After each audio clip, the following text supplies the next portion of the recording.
anak, mapapasukan na rin. Okay.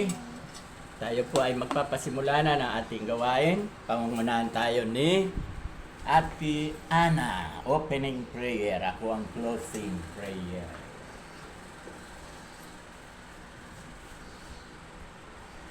Tayo po ay manalangin. Panginoon, maraming salamat po sa araw-araw na binibigay ng biyaya po sa amin, Panginoon. Maraming salamat po, Panginoon. At hindi po pumuli kami sa bahay ni Pileni upang mag-aaral po ng mga banal na salita, Panginoon. Yung mga hindi pa po wala pa po dito, Panginoon, ingatan mo po sila sa pagpunta nila dito, Panginoon. Maraming salamat po. Ito po, maraming tayong salamat sa tayong pangalan ni Jesus. Amen. Amen. Okay. So, buksan ninyo ang inyong Bible. Ikalawang Korinto chapter 6 verse 14 to 18. Yan ang ating pag-aaralan. Pero, bago natin pag-aralan yan, cross-examine. Naku po, cross-examine. 2 Corinthians chapter 6 verse 14 to 18.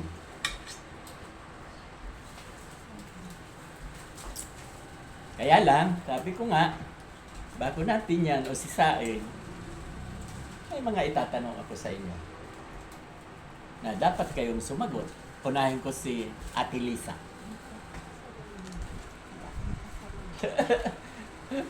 Hindi ako magtatanong sa mga nasulat mo. Ang itatanong ko hindi nasulat.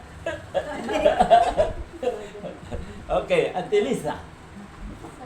Ilang taon na kitang inaaralan dito? May isang taon, 2 taon, 1 year. 1 year, and a half, o 1 year eksakto. Ano? Wala pang anihap. Wala pa. Malapit na. Okay. So, simula nung nag-aral ka, cross-examine. Hindi mo yun makikita dyan. Makinig ka sa akin. Ano ang natutunan mo? Yung aral sa Bible study, yung miniminsahe ko linggo-linggo, ano ang natutunan mo? Hindi ba magbigay kang asang halimbawa na dati hindi mo alam. Pero ngayon, natutunan mo nga. Ano ang natutunan mo? Natutunan ko magbasa ng mga verse sa Bible. Natutunan ko magbasa sa Bible. Dati, Hindi yan. Ano? Yung mga turo ko. Mga turo. Yan talagang kahit hindi kita turuan, magbabasa ka eh. Ano ba yung natutunan mo sa mga turo ko? Kaya itong dalawa, maghanda-handa na kayo. Tungkol sa Kahit saan. salvation. Ano ang natutunan mo sa salvation? Na kapag tayo ay nananampalataya kay Jesus, tayo ay maliligtas. Very good. Yan pa naman ang pinakamahalaga na natutunan mo. Ano pa? Huwag mong sabihin yan lang. Sa tagal, sa isang taon natin yung pag-aaral dito.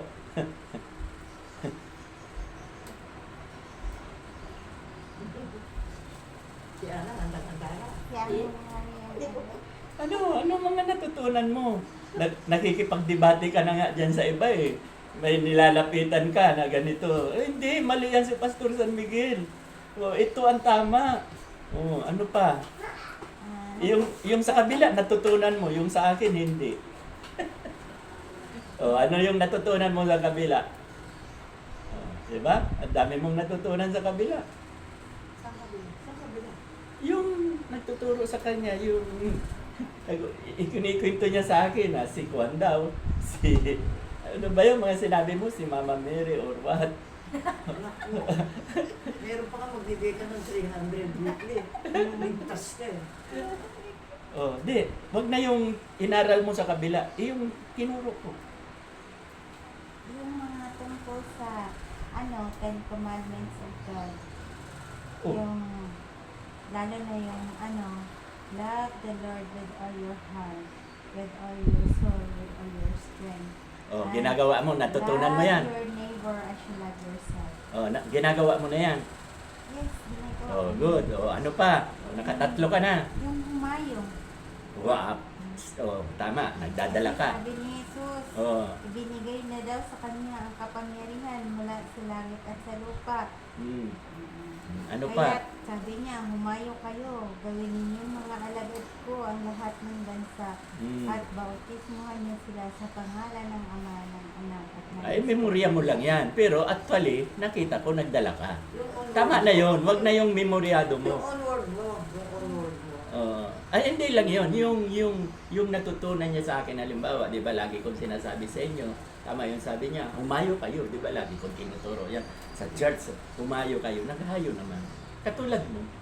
Okay, ano pa? Ano pa ba? Sa isang taon mahigit, 4 lang. Ano pa ba? Kita mo, natatawa pati si ate. Babalikan kita mamaya. Okay. Kasunod, si ate Lenny. Ayan, marami yan. Ano po ba ang natutunan ninyo sa mga tinuro ko? Ang natutunan ko po sa mga itinuro nyo ay laging mahalin ang kapatiran Amen. at laging uunawain. Amen. Huwag tayong gagawa ng ikapagbabahabahagi. Puro Tama. kapatiran ang gawin natin. Opo. Lagi nating maunawaan. Opo. At pinakauna sa lahat, pag-araw ng linggo, tayo sumamba upang magpasalamat sa Panginoon, makinig ng kanyang mensahe. Tama. Huwag tayong mapagkunwari sa mga taong malapit sa atin kahit na kanino. Tama. Huwag natin silang igagawa ng ano. Kung merong problema at sabihin sa iyo, ay payuhan mo nung ikabubuti, hindi yung mga pag-aawayin mo pa. Mhm. Kaya napakalaki ng pagbabago nung makakilala ako sa kanya. Na bilang tinanggap ko siya, bilang Panginoon ko at tagapagligtas ng aming buhay. Ang sabi nga niya, kung ikaw ay may sakit, tumawag ka lang sa akin at ako'y tutugon. Mhm. Kaya napakaliwanag yung sinasabi sa awit 23:1-6. Napakaganda po no. Lagi kong binubulay-bulay yun.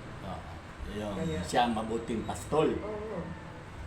Hindi Siya- kapag kukulangin. Oo. Ako'y pinahihilay sa mainam na pastura. Inaakin niya ako sa tahimik na batisa. Yun po, memoryado ko yun. Kaya Okay. napakarami pa. Okay, so, kay Ate Ana naman tayo. Ano ang natutunan? Kasi ito talaga, Marami yan. alam ko bagong Kristiyano. No, bago lang tumanggap. Talagang Katoliko to. Maraming alam yan. Ano na natutunan mo? Ako po, ang natutunan ko po, umpisa ng simula akong naging Kristiyano kasi po, di ba po, Katoliko ako dati. Sinasamba ko po yung mga Diyos-Diyos na. Yung pala, hindi naman po pala dapat yun kasi gawa lang po yun ng tao. Good. Yun po, kailangan Sige. po talaga sumampalataya Ano pa? sa tunay na Panginoon. Kasi Nasa 10 utos yan. Opo. Ano pa? Tapos, pag po tayo sumamba, nanalangin, sumamba sa Kanya at naniwala at ano po yung siya po ang ating Panginoon at tagapagligtas. Tinanggap po siya natin, ay alam ko na po kung saan ako pupunta. Dati po, hindi ko po alam. Yun ang pinakamaganda Hindi na pala po, natutunan sa niyo. langit. Sa langit pala po. Kaya nalaman ko yun, naging maano po yung, ano ko, yung buhay ko. Tapos, natutunan ko rin po na maging mainamon yung mapagkumbaba. Dati po kasi, konting ano lang ng mga kapwa ko, pinapatulan ko, hindi pala po dapat yun, nasa Bible po, na mahalin mo ang iyong kaaway kahit na mahirap. Kaya yung ginagawa ko na rin po yun. Tama. Ano pa?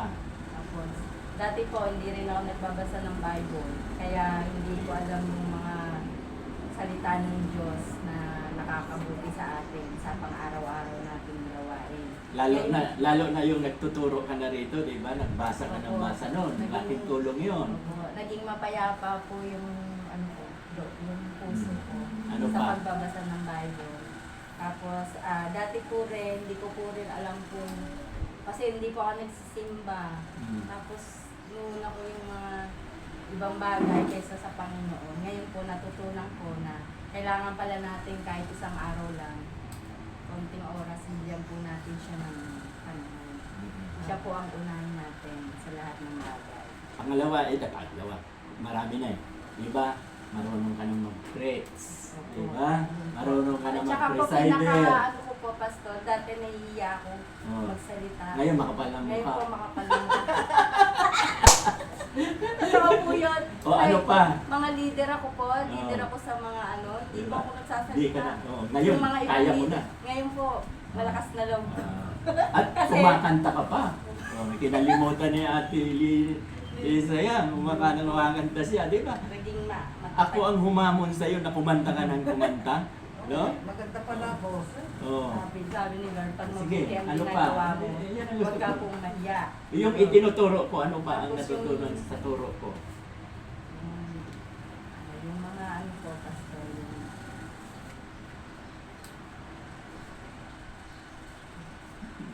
O, sirit. Ano? Sirit na. Alam ko, marami kayong natutunan. Pagdating kasi sa aktual, nininervyos. Nakakalimutan yung natutunan. Pero pag-aralan nyo, pag nakaloob kayo ng tahanan nyo, habang matutulog ka, magmuni-muni ka. Salamat kay Pastor San Miguel. Ngayon, ang turo niya, hindi na pala ako nagkakasala, bagamat nakakagawa ako ng kasalanan. Oh, diba? Hindi nyo nasabi yan, ha? Pero yung ano, kami po ang naging, pero sabi ko sa yung mga taliwas na ginagawa, babanggitin ko lahat. Oh. Babanggitin. May picture pa yun.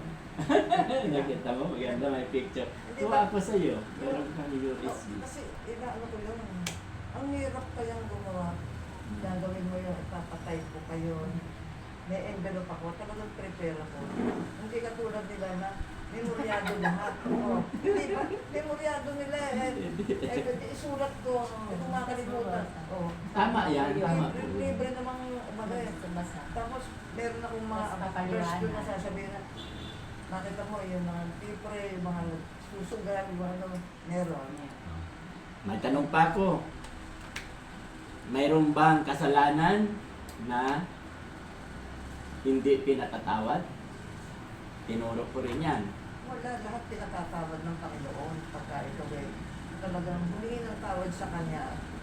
Siya talaga yung kinikilala mo. Hindi Ikaw, ano ang masasabi mo? Pareho? Meron pong kasalanan. Hindi. Mayroon bang kasalanan na hindi pinatatawad? Itinuro na yan ni Mrs. Magagalit sa inyo si Mrs. Oh, nakikinig si Mrs. Oh, papanoorin niya ito mamaya. Nakabidyo tayo. Ikaw, Lisa, mayroon bang kasalanan na walang kapatawaran?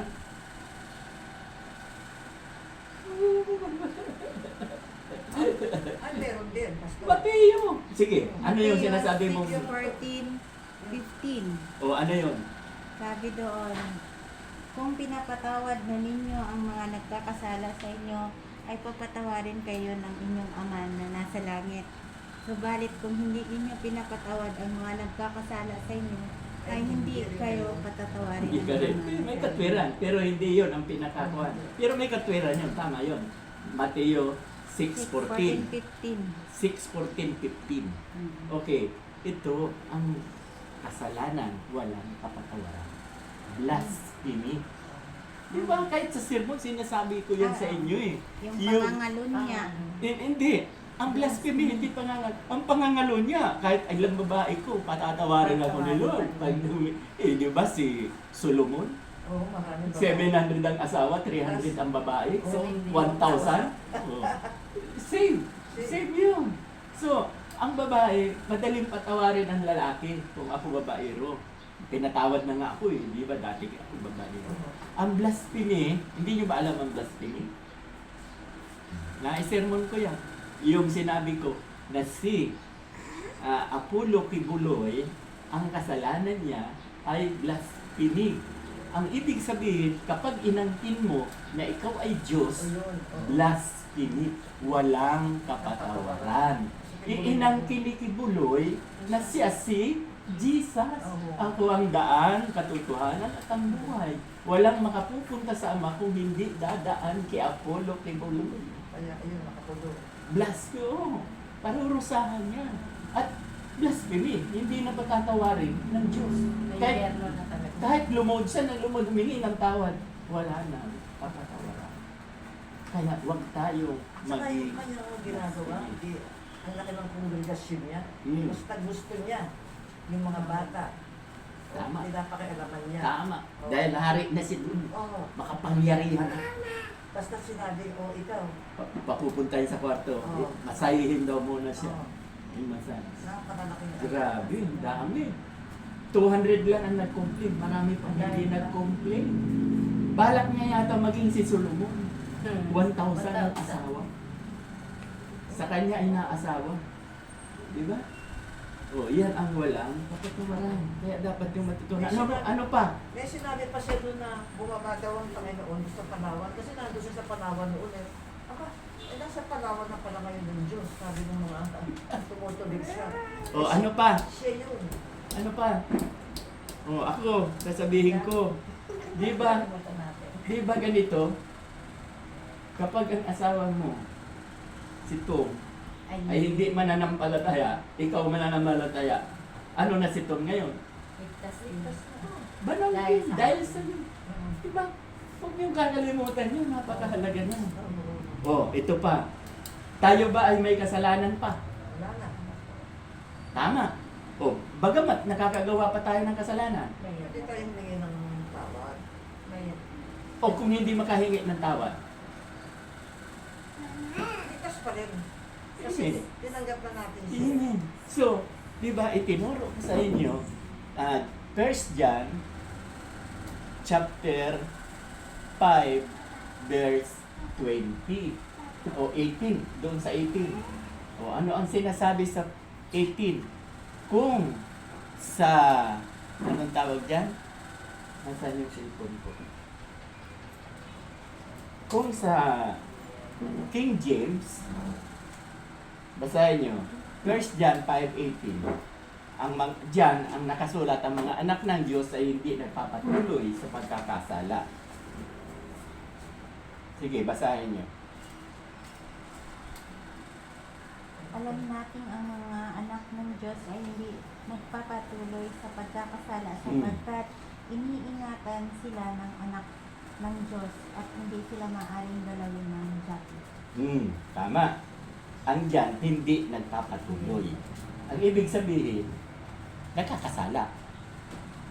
Nakuha mo, Lisa? Ibig sabihin, nagkakasala ka, Lisa, pero hindi nga lang tuloy-tuloy. Tama ba? Nakuha mo? Yun din ba sa'yo?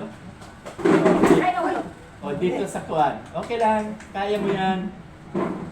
1 John 5:18. Ay, hindi. 18.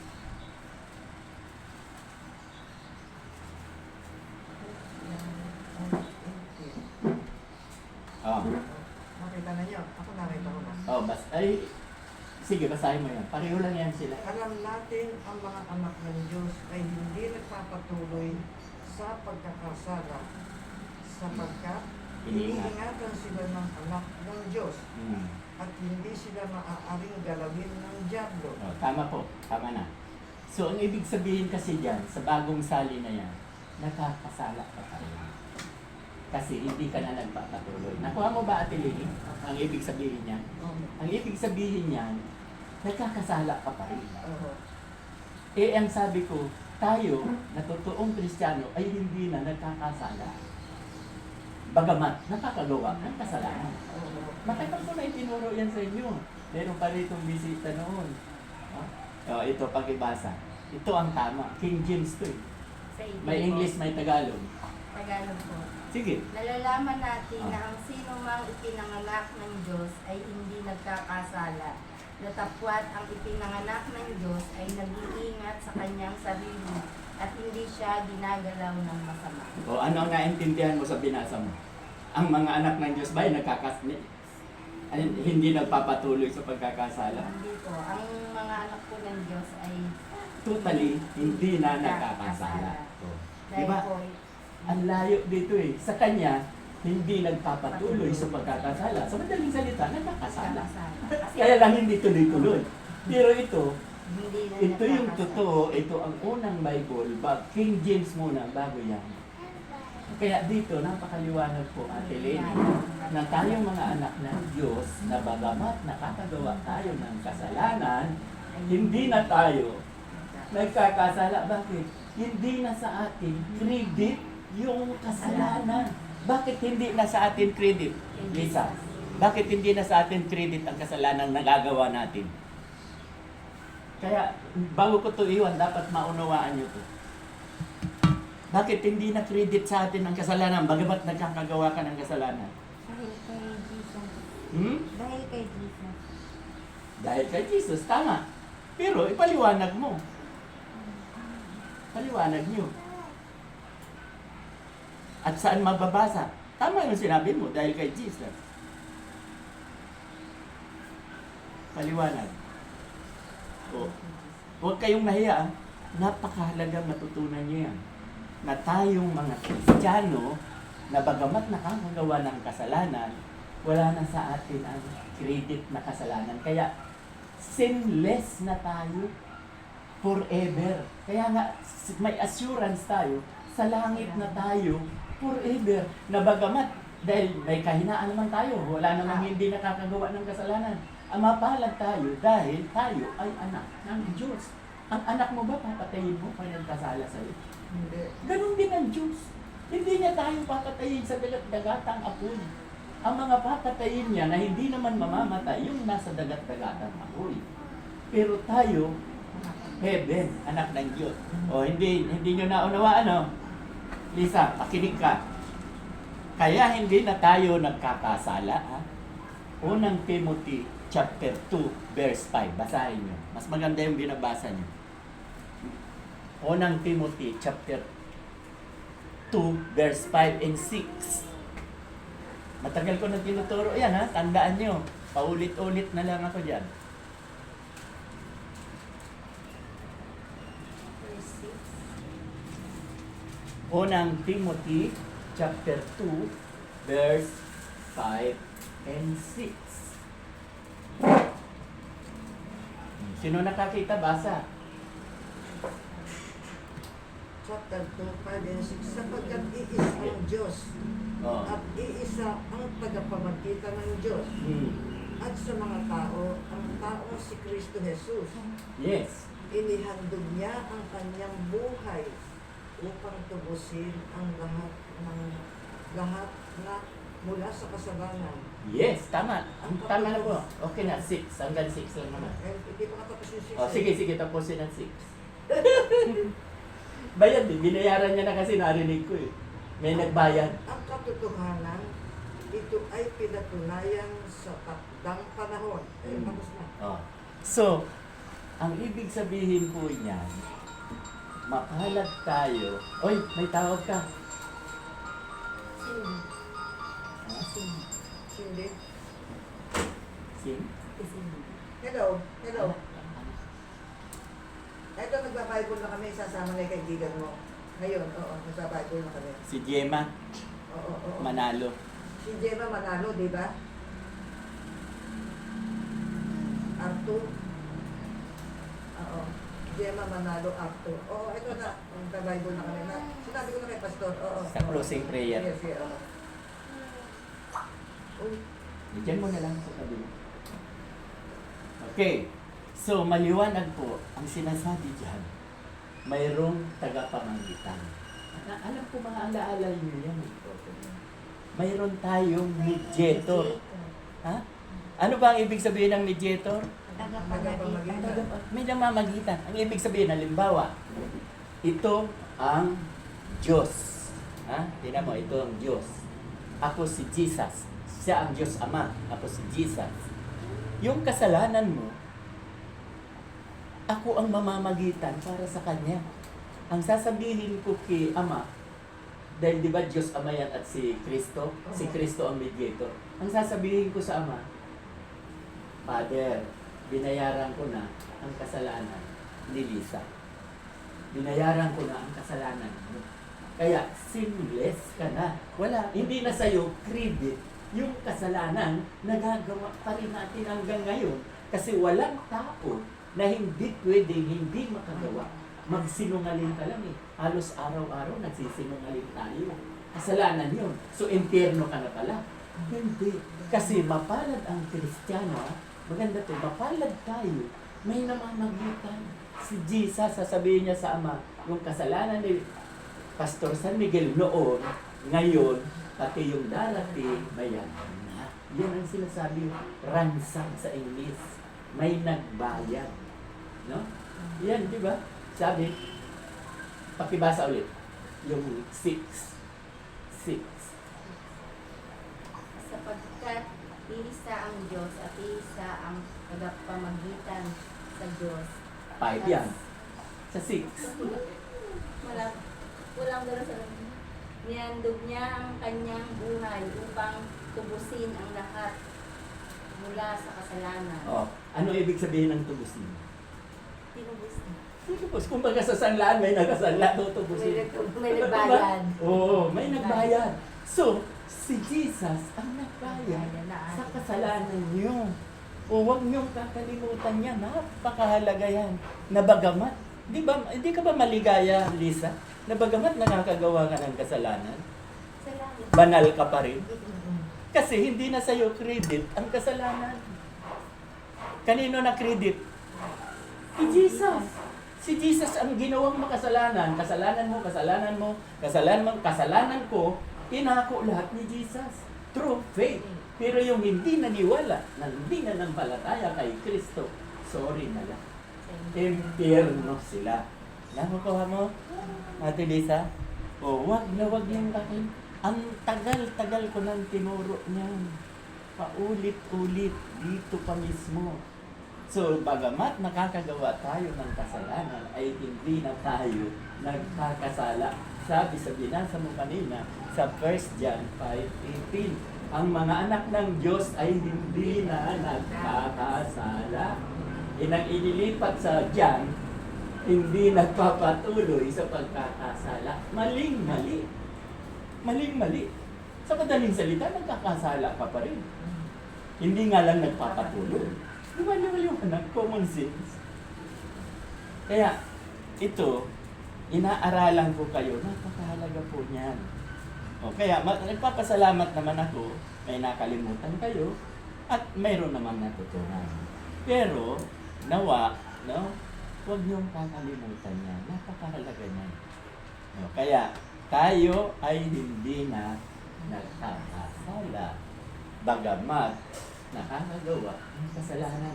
Pag narinig na naman yan nila Jeep, marinig yan nila Benji, si Cora, ano nga si Pastor San Miguel, maling-mali ang mga turo.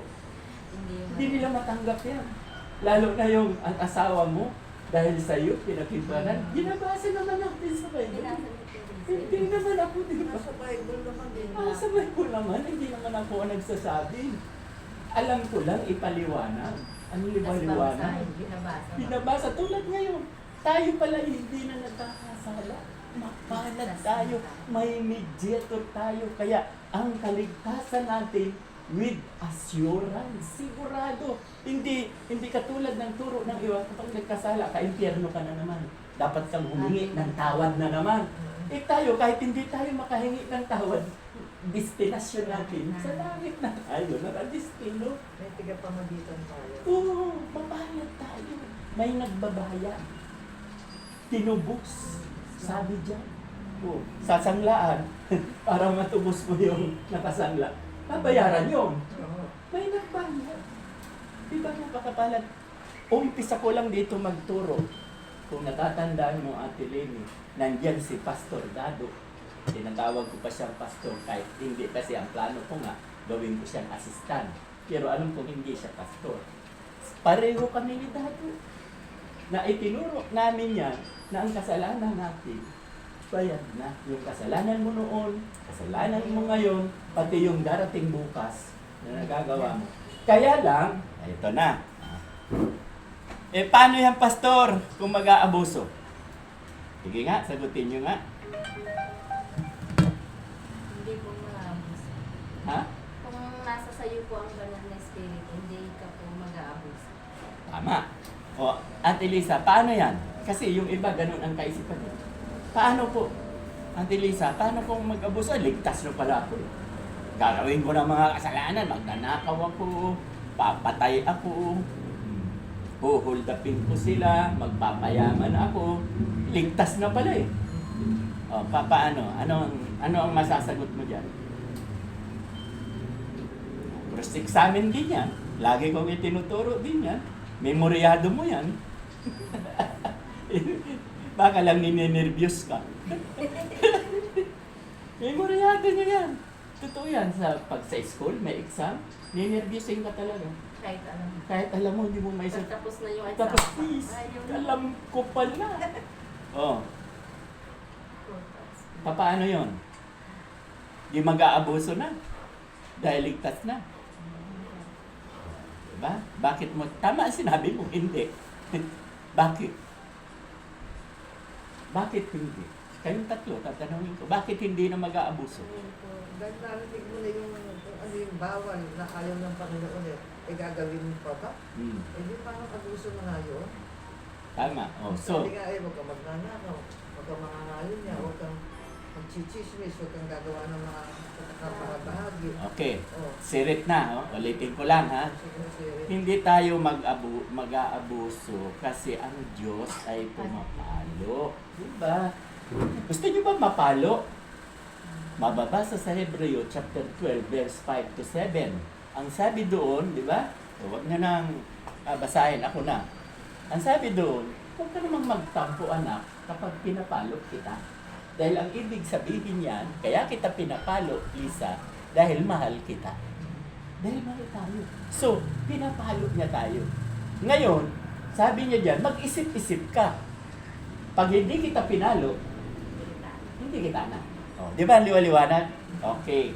So, kung may makakakita kayong tao na abusado, sasabihin niya, Kristiyano ako, pero abusado siya, puro kasalanan ang ginagawa niya, basahin mo, 1 John.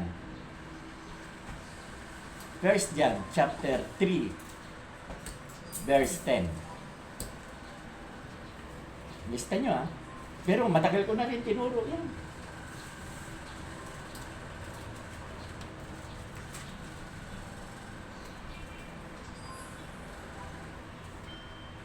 First John chapter 3 verse 10.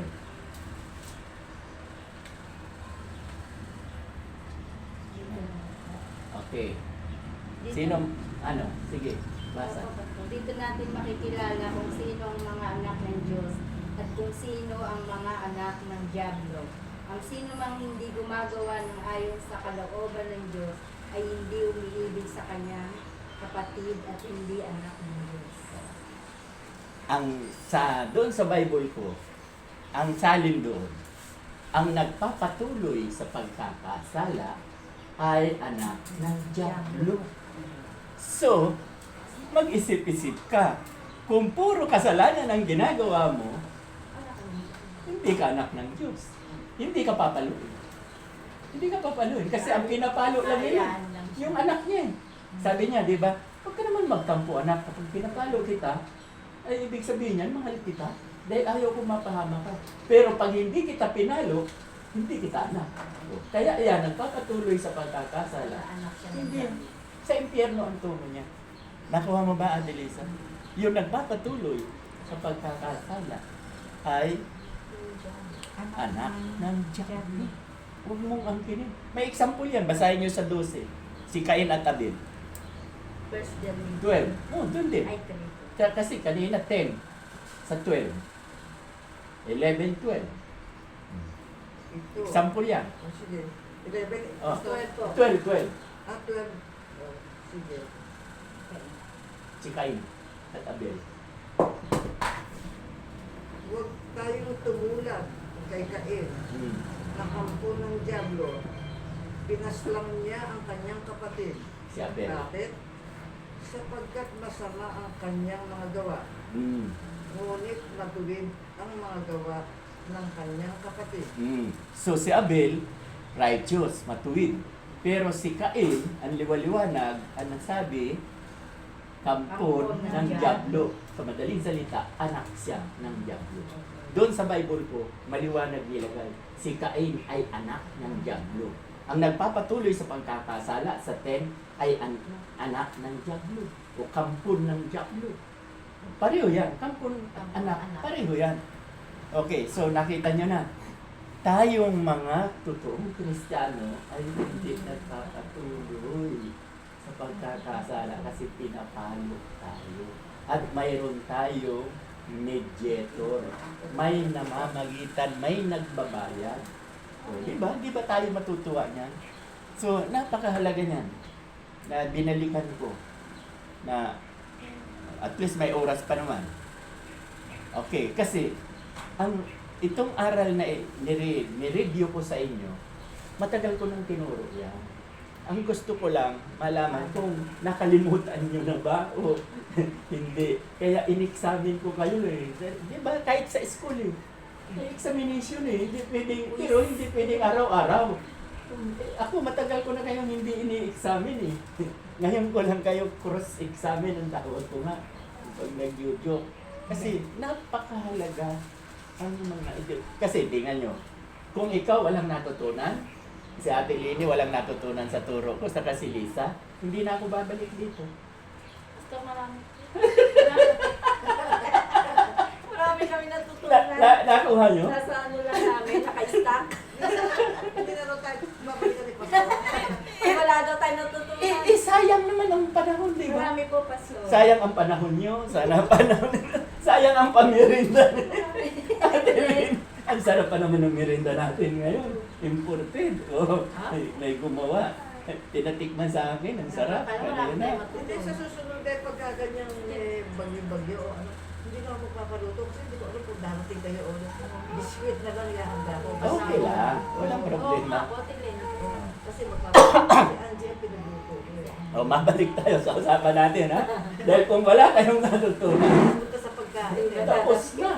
Tapos na ating pag-aaral. Ha? Naka-stack lang. Pati si Ate Lini, tapos na rin ang pampapakain niya. Oh, hindi tayo. May masarap naman biscuit. Opo.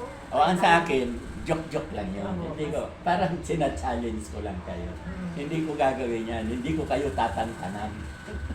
Hindi ko kayo... O, so, saka yung tinuro ko sa inyo, basic lang yun. Itong aaralan natin ngayon, aaralin. Di ba? Saan ba yan? 2 Corinthians chapter 6, verse 14. Pang mga adult na to. Yung malagong-malago na. No? Malagong-malago na. Marami ng pampastor na. Yan pag-aaralan natin yan. Kasi, di ba, ay kasabihan tayo, bago ka mag high school, dadaan ka sa elementary. Hindi pwedeng hindi, kinder. O bago ka mag-elementary, kinder ka muna. Dahil kung hindi ka nag-kinder, pasok ka na sa elementary, di ba? Wala kang natutunan. Hindi marunong. Kawawa ka. O kung elementary ka na, bigla ka nang high school. Pwede yon kung matalino ka. Ano ang tawag doon? Na inilipat? May tawag doon eh. Ano na siya? No. Kung halimbawa, grade 6, transfer na kaagad sa high school. Hindi natatapusin ang high school. May tawag yan. Parang ano ba tawag ko? Okay, yun. Pero tayo talaga, dumaan tayo sa elementary. O, halimbawa, ito na. Dito na tayo sa high school. O, pakibasa po yan. Si Ate Lini muna magbasa. Kasi walang salamin to eh. Wala. Yung kanina ko pa sinabi, o si Elisa na lang. 2 Corinthians. Di ba kanina ko pa inumpisahan yan sa bago tayo nagpasimula? 2 Corinthians chapter 6, verse 14, 18. No? Kinalimutan na kagad. 2 Corinthians chapter 6, verse 14. Hindi tayo matatapos. Itutuloy ko yan sa susunod, ha? Tandaan nyo lang yan. Hindi tayo matatapos. Kasi pang high school na yan. Wala pa sa college. Nakatapos na tayo sa elementary, high school. Sige, ako lang. Sige po. Ang ibig ko ay matulungan ninyo. 14?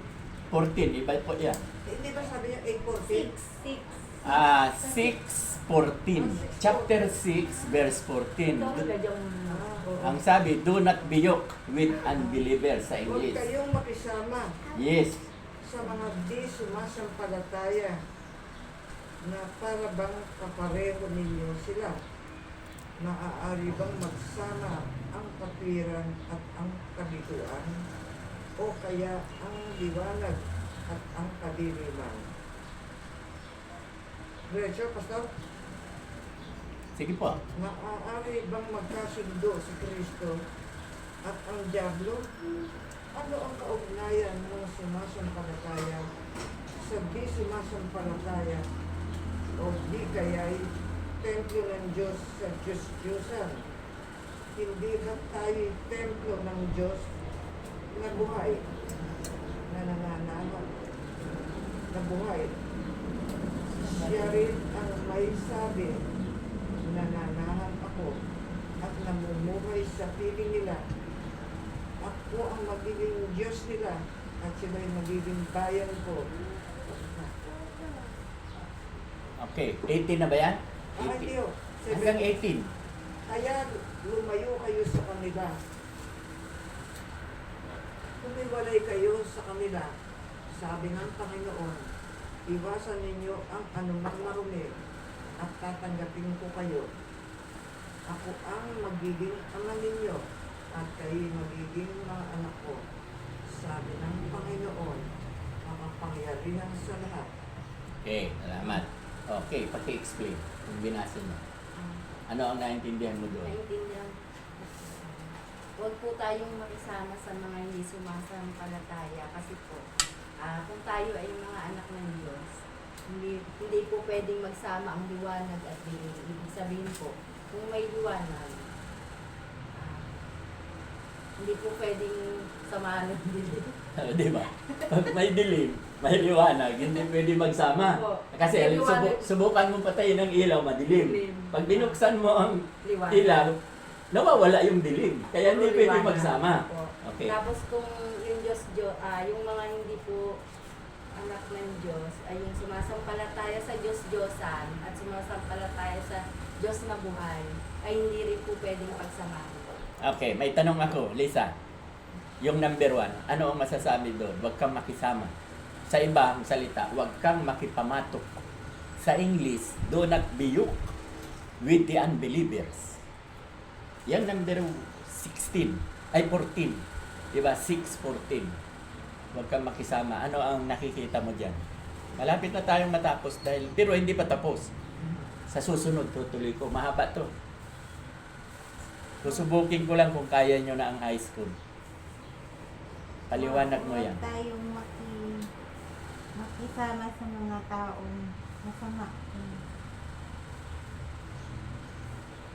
Ano ang yun, binasa mo lang. Ano ang explanation mo diyan? Iwasan natin yung mga hindi mananampalataya. Sure ka diyan? Iwasan natin yung mga naniniwala sa mga Diyos-Diyosan. Hindi, doon lang muna sa 14. Supportin. Oh, yung huwag kang makisama sa mga hindi mananampalataya. Sa ibang salita, makipamatok. Sa English, do not be yoked with the unbelievers. Hindi natin pwedeng gayahin yung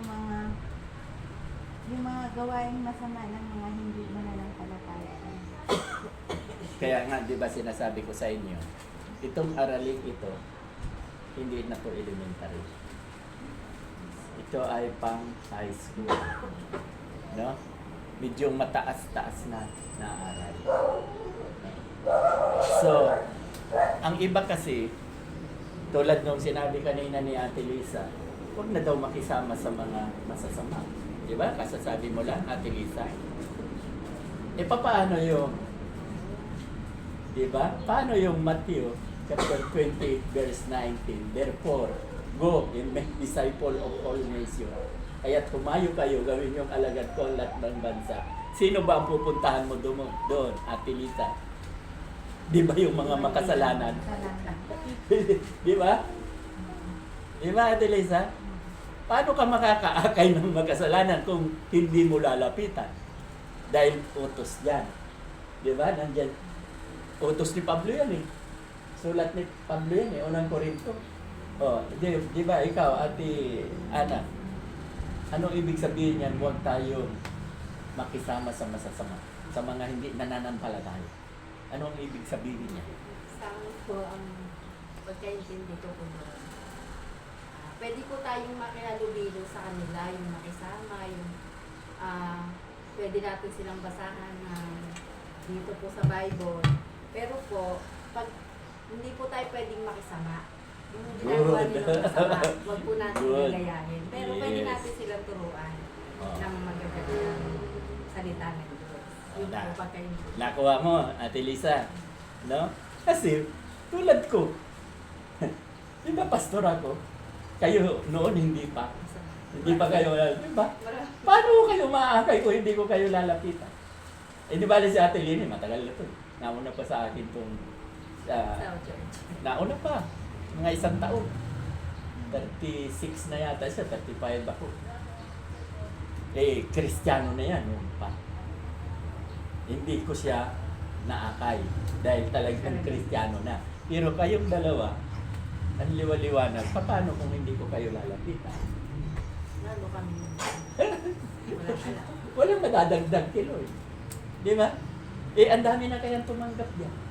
Sa totoo lang. Sa ayon sa record, 40 plus na. 30 plus ang nabautismohan. Mga 36 ang nabautismohan. Okay.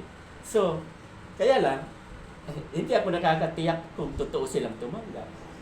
Nakuha nyo ang ibig ko sabihin. Mayroong nagtanggap-tanggapan lang kasi napapahiya. Gusto lang mapapaniwala ako. At saka gusto ng iba para ma-experience nila, di ba? Sa umpisa. Para Gusto, ma-experience. pagkatapos ng bandang huli, lalong hindi bumuti. Oo. Di ba? Parang lalong Lalong lumala. lumala Tama ka yun. dyan. Pagkako. Tama ka dyan. Eh kasi, hindi nyo pwedeng lukuhin si Lord. Kaya, ito, naniniwala ako na mga Kristiyano na to kasi hindi tumitigil eh. Kasi kung tumigil na to, di ba, lagi ko sinasabi, 1 John 2:19, pakibasa. 1 John chapter 2, 19. Hindi ko yan kinakalimutan. Marami nang gumawa sa atin. 1 John chapter 2, 19.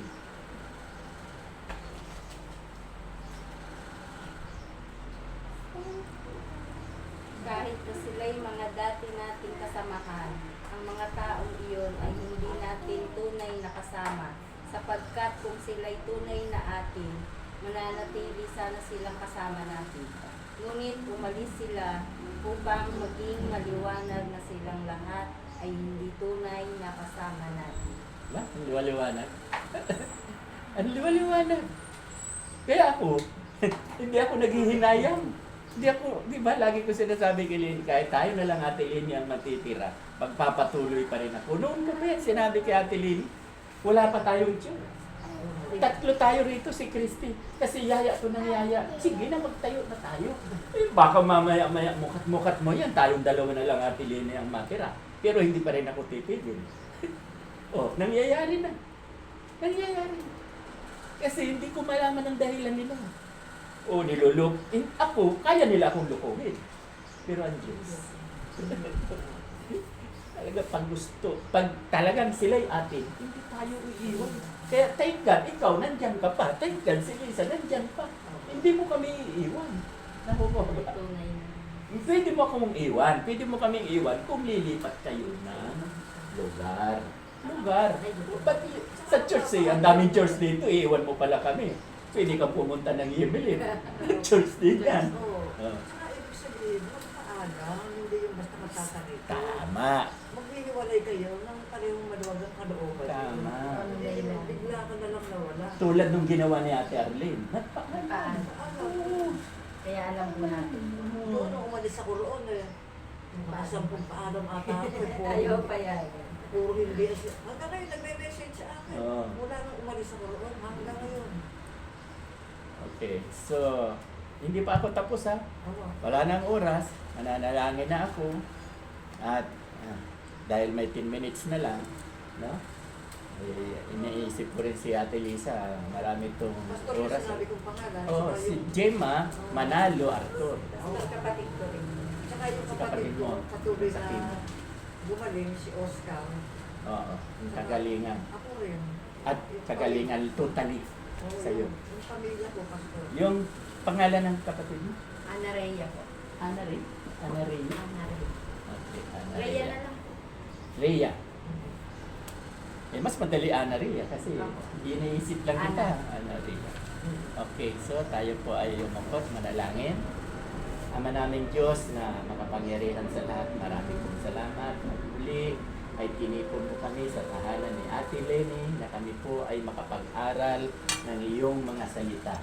Maraming salamat po, Lord, na si Ate Lenny po ay bagamat mayroong kaunting karamdaman ay maganda po ang kanyang kalusugan. Maraming salamat po na maging si Ate Ana at si Lisa na lagi pong sumusuporta sa gawain ito.